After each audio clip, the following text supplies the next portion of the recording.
या road show मध्ये इचलकरंजीच्या जनतेने केलेला आहे जो उत्साह पाहायला मिळालेला आहे, माझ्या मनात कुठलीही शंका नाही।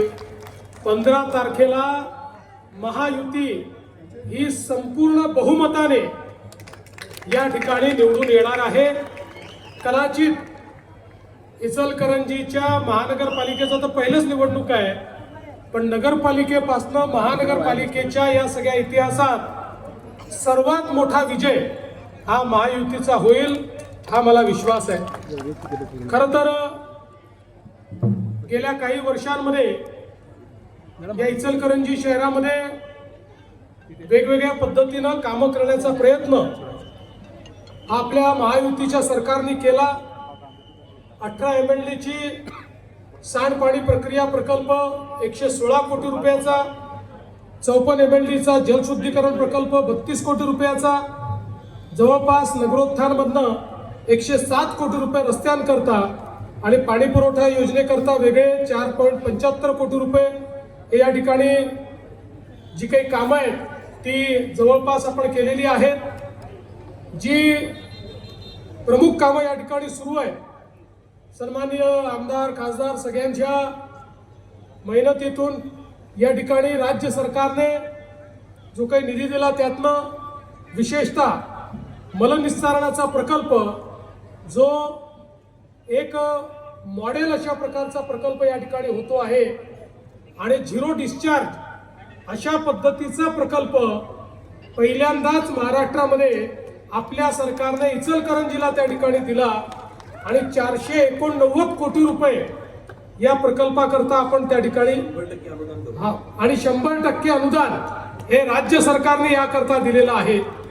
मांजरेवाडी जॅकवेल पासून जलशुद्धीकरण प्रकल्पापर्यंत पाणी नेणे 21 कोटी रुपयाचं काम, 6 स्टोरेज रिझर्वायर्स 32 कोटी रुपयाचं काम, बस डेपो असेल, सिमेंट रस्ते असतील, नाबा घोरपडे सभागृह असेल, रवींद्रनाथ टागोर वाचनालय असेल, मोठ्या तळ्यांचं पुनरुज्जीवन असेल, अशी अनेक कामं या ठिकाणी आपल्या शासनाच्या माध्यमातून आणि महानगरपालिकेच्या माध्यमातून झाली आहेत आणि आता पुढे अजून अनेक कामं ही आपण प्रस्तावित केली आहेत। खरं म्हणजे ही निवडणूक आमच्याकरता विकासाची निवडणूक आहे। आम्ही जी मतं मागतो ती केवळ आणि केवळ विकासावर मतं मागतो। जे केलंय आणि जे करणार आहोत याच्या आधारावर आम्ही या ठिकाणी मतं मागण्याकरता आलो, कारण देशाचे प्रधानमंत्री माननीय मोदीजींनी या ठिकाणी सांगितलं की आपली शहरं ही चांगली झाली पाहिजेत। आपली शहरं देशाच्या GDPच्या 65% GDP तयार करतात, त्यामुळे वस्तू आणि सेवांची निर्मिती, रोजगाराची निर्मिती ही शहरांमध्ये होते आणि म्हणून गावखेड्यातनं लोक शहरामध्ये येतात। आलेल्या गरिबांना, आलेल्या मध्यमवर्गीयांना, शहरात राहणाऱ्या जुन्या लोकांना त्या ठिकाणी सर्व प्रकारच्या सुखसोयी मिळाल्या पाहिजेत। त्या ठिकाणी पिण्याचं पाणी असेल, चांगले रस्ते असतील, अंडरग्राऊंड ड्रेनेज असेल, अंडरग्राऊंड सिवरेज असेल, अशा सर्व प्रकारच्या सोयी या त्या ठिकाणी आपल्याला द्यायच्या आहेत आणि म्हणून मोदीजींनी मोठ्या प्रमाणात आपल्याला शहरांकरता योजना देखील दिल्या। जवळजवळ 70 वर्ष या देशामध्ये केंद्र सरकारच्या माध्यमातून शहरांकरता कुठलाही पैसा दिला जात नव्हता, पण मोदीजींनी स्मार्ट सिटी, अमृत सिटी, स्वच्छ भारत शहरी, प्रधानमंत्री आवास योजना शहरी असे अनेक कार्यक्रम हातामध्ये घेतले आणि लाखो कोटी रुपये शहरांकरता दिले। आपल्या महाराष्ट्रातल्याही शहरांना जवळजवळ 30-35 हजार कोटी रुपये हे माननीय मोदी साहेबांनी दिलेले आहेत। त्यामुळे आता निधीची कमतरता नाही आहे, आमची शहरं बदलायची आहेत, पण आपण किती निधी दिला आणि त्या ठिकाणी खर्च करणारे योग्य लोक नसले तर हा निधी कुठेतरी भ्रष्टाचारामध्ये फस्त होऊन जाईल आणि म्हणूनच महायुती आली आहे आपल्याला हे सांगण्याकरता, ही विनंती करण्याकरता की अजून वेगवेगळे प्रकल्प जे आपण हातामध्ये घेतलेले आहेत ते प्रकल्प पूर्ण करण्याकरता पूर्ण ताकदीनं महाराष्ट्रातलं सरकार, मी असेल, शिंदे साहेब असतील, दादा असतील, आम्ही सगळे या इचलकरंजीच्या पाठीशी उभे आहोत आणि म्हणून या इचलकरंजी शहरातल्या नागरिकांनी देखील आमच्या महायुतीला पूर्ण आशीर्वाद द्यावा।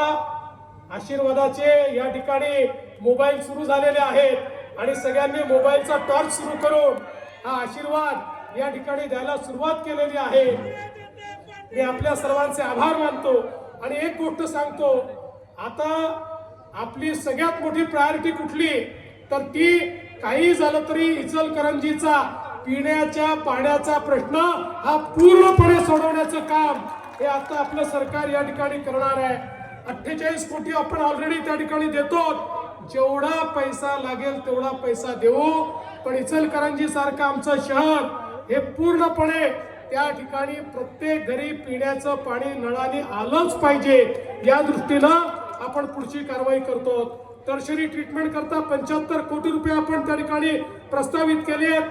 सिमेंट कॉन्क्रीटचे रस्ते, शहापूर येथील पुनरुज्जीवन 17 कोटी, भाजी बाजार बांधकाम 15 कोटी, स्पोर्ट्स कॉम्प्लेक्स 15 कोटी, डिजिटल शाळा 15 कोटी, STP 14 कोटी, असे अनेक गोष्टी या ठिकाणी करण्याचा आपण त्या ठिकाणी मानस ठेवलेला आहे।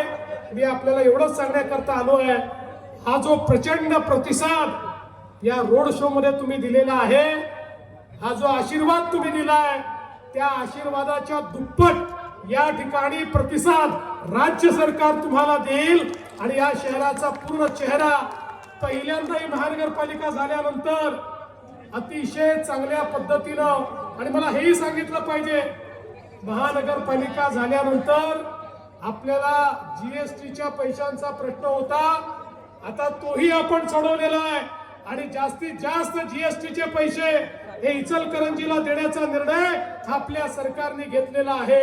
आणि म्हणून बंधू भगिनींनो, आपल्याला एवढीच विनंती करतो, आता येत्या 15 तारखेला निवडणुकांकरता आपल्याला मतदानाला जायचं आहे। आपल्याला कल्पना आहे आपली चिन्ह काय आहेत, त्या ठिकाणी आपल्या महायुतीची जी चिन्ह आहेत त्याची बटन आपल्याला दाबायची आहे आणि आपले सगळे नगरसेवक निवडून आणायचे आहेत। मी तुम्हाला एवढंच सांगतो, 15 तारखेला पूर्ण दिवसभर मतदान चालणार आहे। 15ला तुम्ही आमची काळजी घ्या, त्यानंतर 5 वर्ष इचलकरंजीची काळजी ही आम्ही घेऊ, हा विश्वास तुम्हाला देतो आणि माझ्या सर्व माता भगिनी बंधूंचे आभार मानतो। मीडियाच्या सगळ्या बंधूंचे अतिशय मनापासून या ठिकाणी आभार मानतो आणि माझं बोलणं संपवतो। धन्यवाद। जय हिंद, जय महाराष्ट्र, छत्रपती शिवाजी महाराज।